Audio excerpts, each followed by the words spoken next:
Yang terhormat Pak Dr. Disiplin Manau, Pak Profesor Yoyo Wahyu Subroto, Ibu Anggraini Dahi sebagai Kepala Dinas Pariwisata Kabupaten Nia Selatan, Bapak Kepala Desa Bawo Mataluo, Pak Teruna Wau, kemudian ada Pak Sekdanias dan bapak-bapak lain yang saya belum kenal. Walaupun menurut saya dengan bapak-bapak yang berasal dari Desa Bawo Mataluo terikat ada dua, Pak, dengan saya. Kita sama-sama dari provinsi yang ada belakangnya utara. Saya dari Sulawesi Utara, kemudian kabupatennya kita sama, Pak, ada belakangnya selatan. Saya akan memaparkan berdasarkan pengalaman saya pernah terlibat dalam kegiatan menjadikan Geopark Ciletu di Jawa Barat. Kemudian yang terbaru adalah Geopark kita yang terbaru dari Indonesia yang telah disahkan pada bulan April secara virtual oleh UNESCO adalah Geopark Belitung. Jadi kedua Geopark ini saya terlibat untuk di sisinya atau di bagiannya pemberdayaan ekonomi agar Geopark ini seperti yang dijelaskan oleh Pak itu, bagian dari Geopark itu ada warisan budaya, ada geosite. Nah, yang dijelaskan Prof. Yoyo tadi itu geosite. Itu akan sustainability-nya itu terjamin, akan berlangsung selamanya. Jadi saya di sini dari sisi pemberdayaan ekonominya. Yang terakhir itu saya boleh share sedikit tentang Belitung. Jadi Belitung itu sudah masuk cagar budaya, kemudian cagar budaya nasional, kemudian jadi warisan dunia, kemudian oleh pemerintah bekerjasama antara Kementerian Pariwisata dengan ESDM mengusulkan Belitung ini menjadi Geopark. Jadi total sekarang Geopark di Indonesia itu ada 6, dengan yang terakhir 2021 ini adalah Belitung, 2020 itu adalah Danau Toba. Silakan kalau Pak Moderator ya akan share screen materi saya. Saya memberi judul pemaparan saya pada pagi ini. Pak Novel ya akan share screen atau dari saya? Ibu Baby boleh langsung aja biar cepat, saya Bu. Share screen ya. Ya. Sudah terlihat screen saya?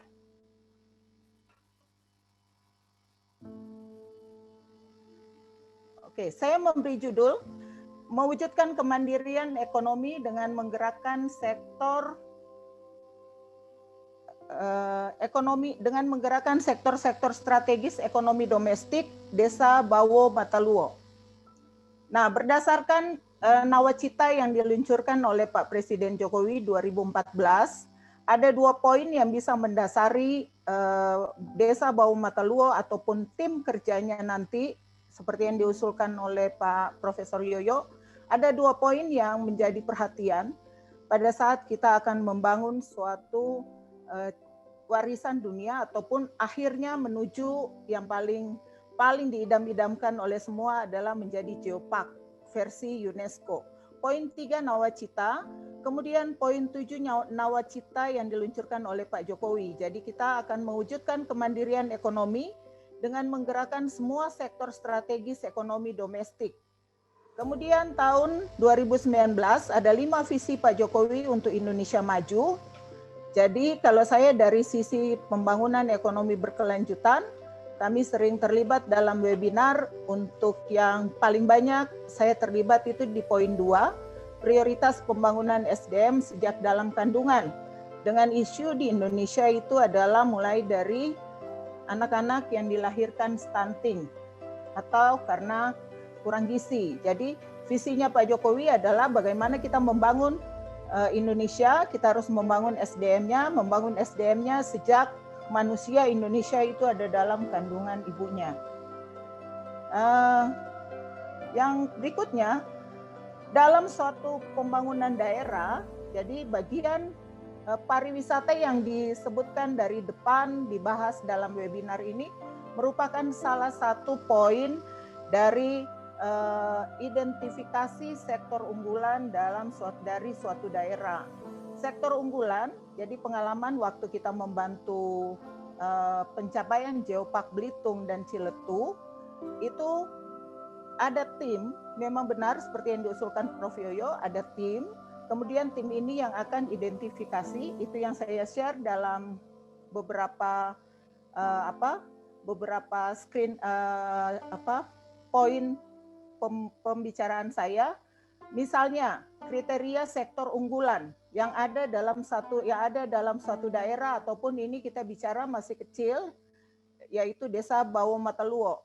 Yang harus dilihat adalah yang pertama, sektor unggulan tersebut memiliki laju tumbuh yang tinggi. Kemudian sektor tersebut memiliki angka penyerapan tenaga kerja yang relatif besar. Di sini dibilang relatif besar karena akan melihat kondisi dari sektor tersebut.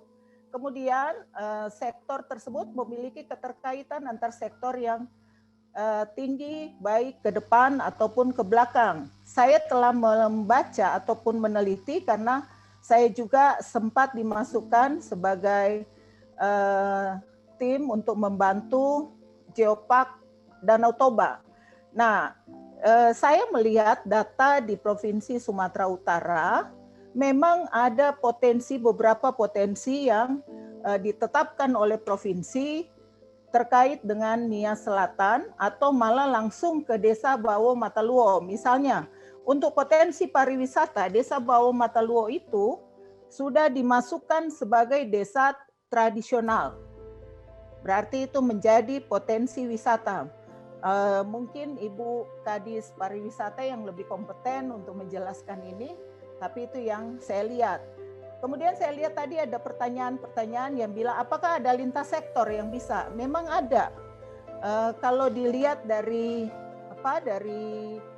rencana kerja 2019 sampai 2024 Provinsi Sumatera Utara, itu ada beberapa wisata yang dikaitkan antara Nias Selatan kemudian Nias yang lainnya. Nah, saya lanjut ke slide saya yang berikut. Di dua geopark yang saya terlibat, biasanya di awal yang tadi Pak Profesor Yoyo usulkan, ada tim kerja, kemudian tim kerja ini yang akan mengidentifikasi sektor unggulan apa yang ada di Desa Bawo Mataluo atau di daerah itu. Kemudian mengidentifikasi tingkat keterkaitan antara sektor yang ada. Kemudian yang ketiga, mengukur tingkat indeks pendapatan. Karena untuk menjaga sustainability suatu cagar budaya ataupun geosite ataupun nanti ujungnya mungkin geopark, itu masyarakatnya harus ekonominya itu bertumbuh sehingga masyarakat bisa ikut merawat dan menjaga geosite ataupun cagar budaya. Sesuai data yang saya dapat, pada tahun 2017 Desa Bawo Mataluo telah mendapat predikat cagar budaya nasional. Nah, biasanya yang akan meningkat menjadi warisan dunia itu kan mulai dari nasional dulu. Nah, Desa Bawo Mataluo itu sudah. Jadi contoh, kalau saya memberikan di sini satu contoh, kalau misalnya tim kerja ini mengidentifikasi sektor unggulan. Yang paling kita bisa lihat yang pertama sektor unggulan adalah sektor pariwisata. Sektor pariwisata di Desa Bawo Mataluo atau lebih luasnya Kecamatan Vanayama atau ke Kabupaten Nias Selatan itu adalah pariwisata.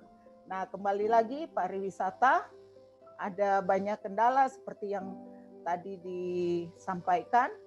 Ini contoh satu saya berikan identifikasi, kemudian identifikasi yang lain mungkin dari sektor yang lain dan itu bisa mengacu ke rencana kerja Provinsi Sumatera Utara. Itu saya sudah lihat bukunya ada beberapa potensi yang lain misalnya di perikanan ataupun di wisata lautnya.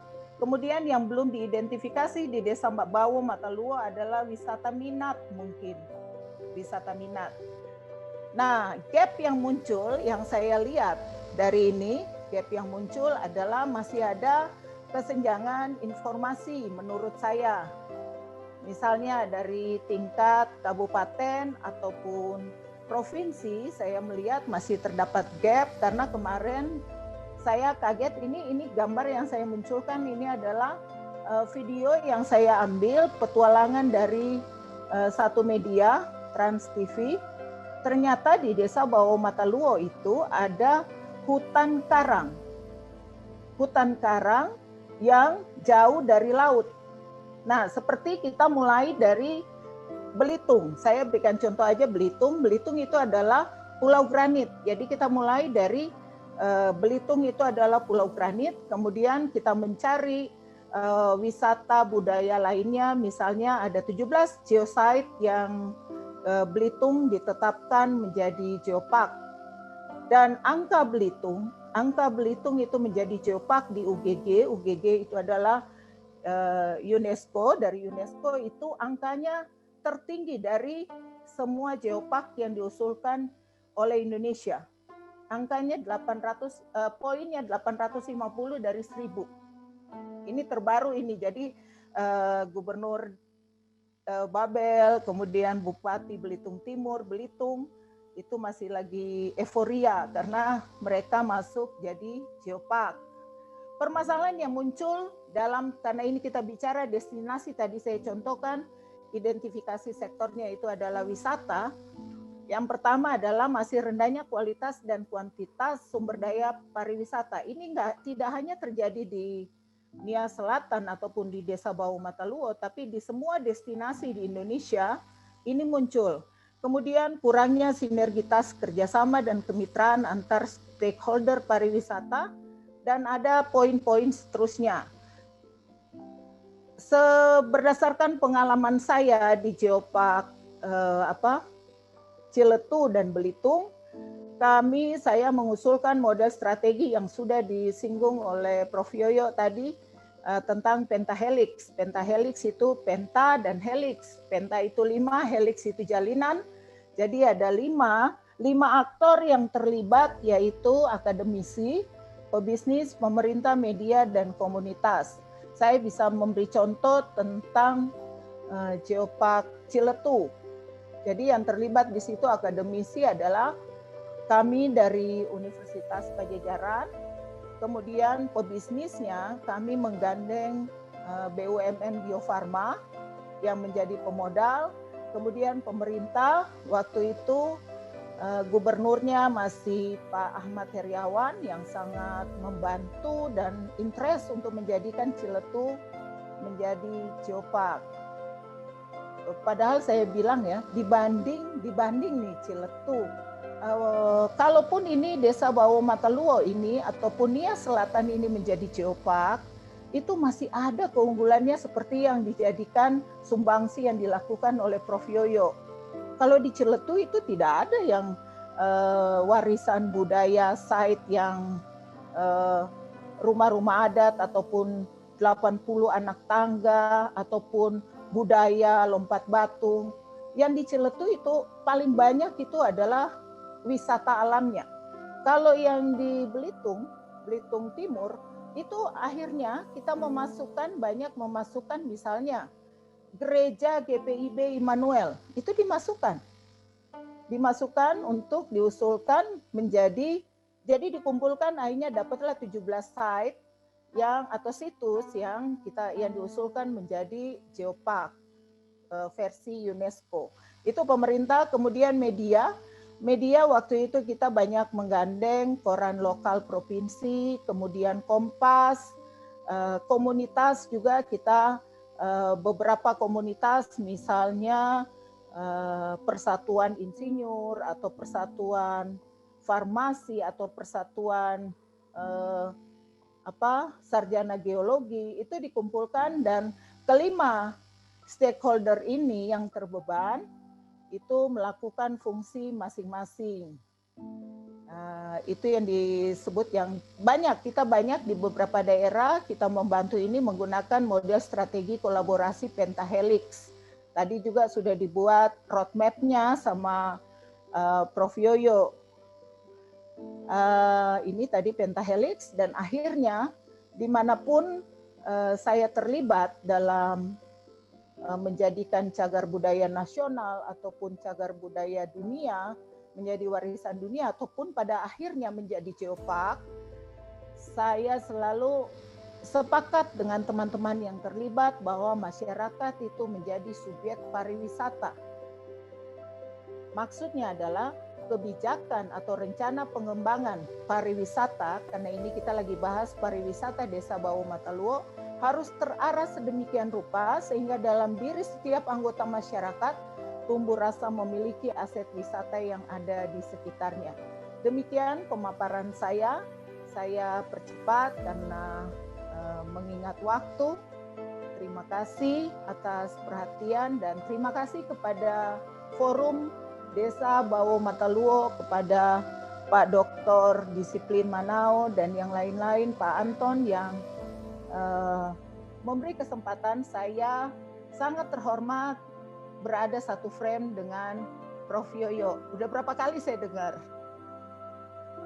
Mungkin karena saya itu paling di ujung, Prof. Jadi saya biasanya tinggal melatih petani kopi waktu di Belitung. Kita harus jadikan ada sustainability perekonomian masyarakat desa. Nah, kami itu yang melatih sampai masyarakat desanya punya pendapatan untuk bisa ikut merawat site yang ada di sekitar mereka. Demikian pemaparan saya. Terima kasih. Saya kembalikan kepada Pak Novel sebagai moderator.